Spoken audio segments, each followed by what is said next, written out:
mucho más profundos. Por ejemplo, ¿sabían ustedes que los niños, cuanto más pequeños, cuanto más jóvenes, más creativos, y que a medida que les vamos metiendo educación, tal vez serán más productivos, pero son menos creativos?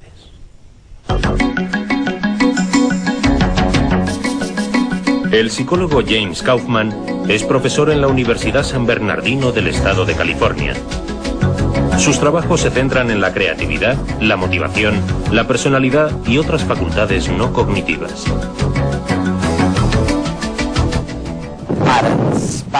Los padres seguro. Oye, alguien está taladrando este paisaje fantástico, James. Las madres, los profesores, bueno, todo el mundo en general estaría encantado de saber cuáles son los mecanismos que hacen a unos mejores que a otros para seleccionar, adaptarse y modelar el entorno en el que les ha tocado vivir. ¿Por qué caray hay tanta diferencia? ¿Por qué parece ser que unos son más creativos y otros mucho menos? Es muy seria la pregunta. Es una cuestión muy importante. ¿Cuáles son los mecanismos? ¿De qué estamos hablando? Creo que en gran parte, Eduardo, es una cuestión de cambiar las preguntas que formulamos. En lugar de decir, yo soy creativo, tú eres creativo, pero esta persona no lo es mejor decir que todo el mundo es creativo. Cada uno tiene una capacidad creativa a su manera. Y gran parte de la cuestión está en averiguar cuáles son las maneras en que alguien puede ser creativo.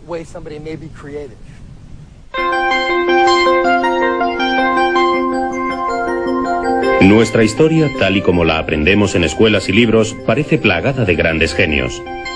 Esta visión clásica nos muestra la creatividad como una característica de unos pocos a los que llamamos artistas o científicos. Sin embargo, la creatividad es una habilidad humana propia de todos y cada uno de nosotros. Es una decisión personal el desarrollarla para llevar a cabo nuestras pequeñas o grandes ideas. ¿Cómo llegamos a ser creativos? La primera fase es una mera prospección del reto que tenemos delante. A esta le sigue una asimilación de este reto que nos lleva a pensar en él de forma inconsciente. Después llega el momento álgido del proceso creativo. Hay miles de ejemplos de momentos creativos en nuestra vida cotidiana.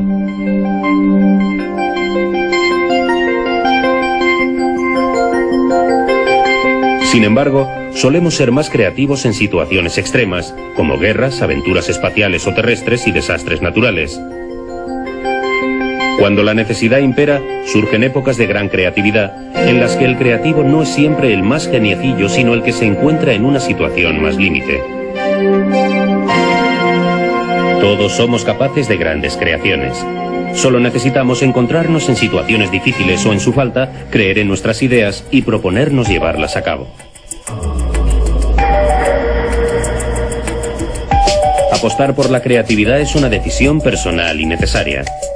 Con nuestras creaciones hemos impulsado el desarrollo tecnológico y la era de competencia a escala global en la que nos movemos.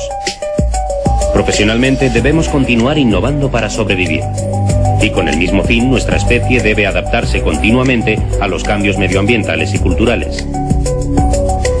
Tanto a nivel individual como social, los más creativos encuentran más rápidamente la forma de enfrentarse a nuevos problemas, tomando ventajas sobre el resto. Pero no solo la competencia debe alimentar nuestro comportamiento creativo. Según algunos estudios, ser creativo es un signo de salud mental. Incorporando la creatividad a nuestras vidas, podemos disfrutar de la experiencia de descubrir, desarrollar y utilizar nuestros talentos. No hacerlo, en cambio, puede ser causa de frustraciones. Una vez más, la decisión está en nuestras manos. En cierto modo, ahora estamos en este famoso debate sobre si la creatividad es algo de tipo general o es un dominio particular. Quiero decir, Toma el caso de Steven Spielberg. Oye, un cineasta maravilloso, es un genio. Ahora bien, ¿sería un genio parecido en matemáticas si se hubiera dedicado a las matemáticas desde joven en lugar del cine? Esta es una pregunta muy interesante, porque hasta cierto punto es completamente teórica. Cada vez que nosotros queremos cambiar nuestro trabajo, existe la llamada regla de los 10 años, que quiere decir que tienes que estar dedicado al trabajo durante 10 años. Es decir, que si mi hijo quiere ser un buen jugador de béisbol o un matemático, debe pasarse 10 años aprendiéndolo y practicando. Aprendiendo cómo hay que golpear la bola, cómo tiro el pitch. Y desgraciadamente no tenemos 200 años para practicar. Nuestra vida es muy corta en este sentido, y el tener 10 años de esa vida para explorar a fondo un campo es todo un lujo. Por lo tanto, si Spielberg tuviera una vida de 500 años, creo que con su talento único y sus habilidades excepcionales podría haber experimentado con éxito en otros campos.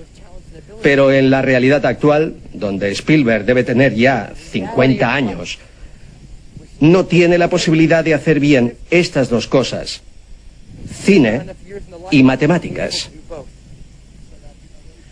De modo que, en cierta manera, es una pregunta redundante, nunca lo sabremos. Oye, ¿se aprende a ser creativo?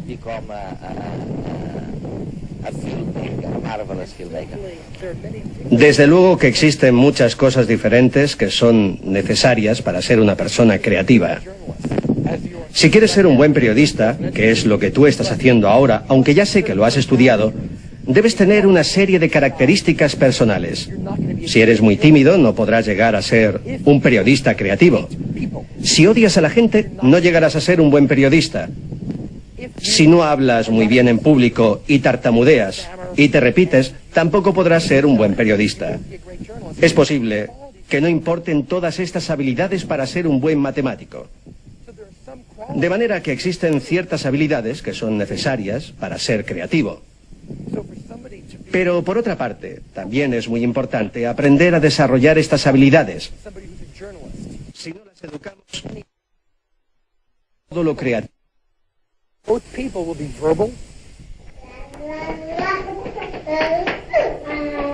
Es un hecho que los niños son más creativos que los adultos, y lo son mucho más antes de recibir cualquier educación. ¿Por qué? ¿Qué ocurre durante el largo proceso educativo para que se malogre esa capacidad innata de las personas llamada creatividad? Parece que los esquemas de enseñanza de nuestras escuelas no favorecen el desarrollo de una forma libre de pensar. Más bien coartan y aniquilan las ideas que difieren de la mayoría. Sin embargo, es en la infancia cuando se consolida el talante creador de una persona. Muy bien. No tenía dinero. En la etapa preescolar, el niño recibe todavía la educación a través de los 5 sentidos. Su mente está abierta y en desarrollo y absorbe fácilmente cualquier aprendizaje si se le presenta de una forma lúdica.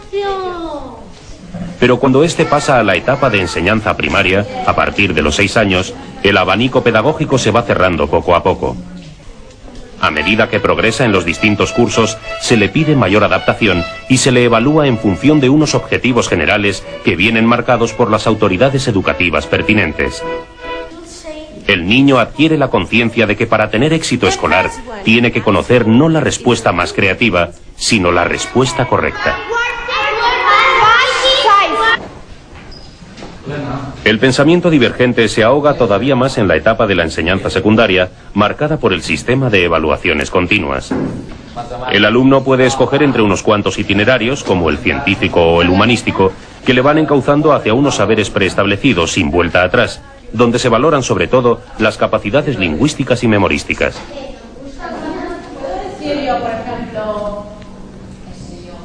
Mientras que la creatividad consiste en hallar respuesta a los problemas que no se resuelven con soluciones convencionales, el sistema educativo refuerza, hasta llegar a la universidad, el conocimiento de lo ya sabido. En esta última etapa se exige de nuevo una gran acumulación de contenidos, y aunque se tolera más el ser diferente, se desprecia en general el conocimiento práctico. Variabilidad. Está bien formado.